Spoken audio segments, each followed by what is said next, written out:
எனக்கு back pain வருமா அப்படின்ற ஒரு கொஷின் எல்லாருக்குமே இருக்கும். அதை கண்டுபிடிக்கிறதுக்கான ஒரு செல்ஃப் அனலைசிங் டெக்னிக், அதை எப்படி ஓவர் கம் பண்ணுறதுக்கான ஒரு ட்ரீட்மெண்ட். எல்லாரும் பேக் பெயின் வந்ததுக்கு அப்புறம் தான் ஃபிசியோதெரபிஸ்ட் போவாங்க. ஆனால் இந்த டெக்னிக் இருந்ததுன்னா எனக்கு பேக் பெயின் வருமா, அடுத்த ஒரு வருஷத்தில் என்ன வந்து அது தாக்குமா அப்படின்ற பார்க்குற ஒரு இன்வெஸ்டிகேஷன் டெஸ்ட் தான் நான் சொல்லி தரப்போகிறேன். இது ரொம்ப ஈஸிங்க. அது நீங்கள் என்ன பண்ணுன்னா, நார்மலாக ஃப்ளாட்டாக படுத்துட்டு உங்கள் இடுப்பை 90 டிகிரி மடிச்சுட்டு உங்கள் முட்டியும் கால் நேராக வந்துடுமா, அந்த முட்டி நேராக இருக்கும், அந்த முட்டி காலை நீங்கள் மேலே தூக்க பார்க்கணும். முதுவலி இருக்கவங்களுக்கு அது வராதுங்க.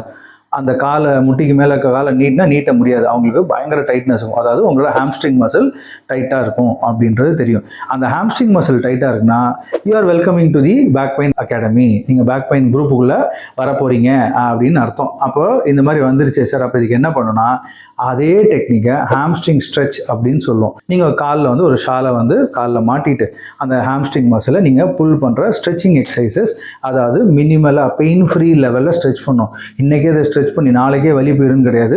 ஏன்னா இந்த ஹாம்ஸ்ட்ரிங் டைட்னஸ் ஒரு நாளில் வந்ததில் கொஞ்சம் மாசமாக வந்திருக்கும். அதை நீங்கள் ஓவர் கம் பண்ணால் இந்த ஸ்ட்ரெச்சிங்கை மினிமலாக பெயின் ஃப்ரீ லெவலில் டெய்லி பண்ணிட்டு வந்தீங்கன்னா உங்கள் பெயின் வந்து கம்ப்ளீட்டாக குறைய ஆரம்பிச்சு நீங்கள் பேக் பெயின் அகாடமிக்குள்ளே வரமாட்டீங்க. ஓகே, இதை ட்ரை பண்ணி பார்த்துட்டு எப்படி இருக்குன்னு சொல்லுங்கள். தேங்க்யூ.